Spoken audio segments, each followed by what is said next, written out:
অঙ্গ। আরেকটা কথা জেনে রাখবেন, মায়েদের পেটে কোনোদিনও গোপন কথা থাকে না। এটা কে অভিশাপ করেছিল?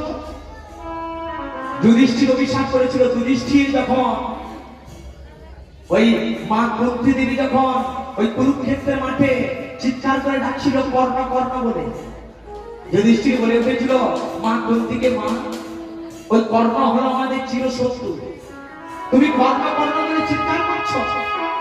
কুন্তি বলেছিল বাবা যুধিষ্ঠির, ওই কর্ণ হলো তোর বড় দাদা।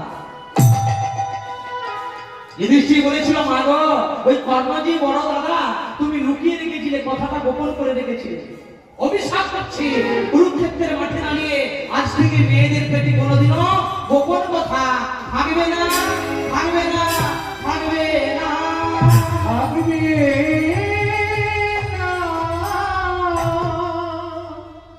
ওই জন্য মেয়েদের পেটে আজ থেকে গোপন কথা থাকে না।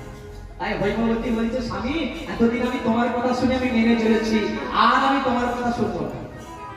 গোপাল আমার এসে গেছে, এই বলে ওই কটিদার কাছে এসে কটিদারকে ডাকছে, ও কটিদা, তোমার ঝুড়িতে কি আছে গো, কি আছে? কটিদার বলে দেখতে পাচ্ছ না আমার ঝুড়িতে কি পড়ে আছে? ভাইয়া ঝুড়ির মধ্যে নাড়ু গোপাল। দেখতে পাচ্ছ না আমার ঝুড়ির মধ্যে পড়ে আছে নাড়ু গোপাল? তুমি কি গোপাল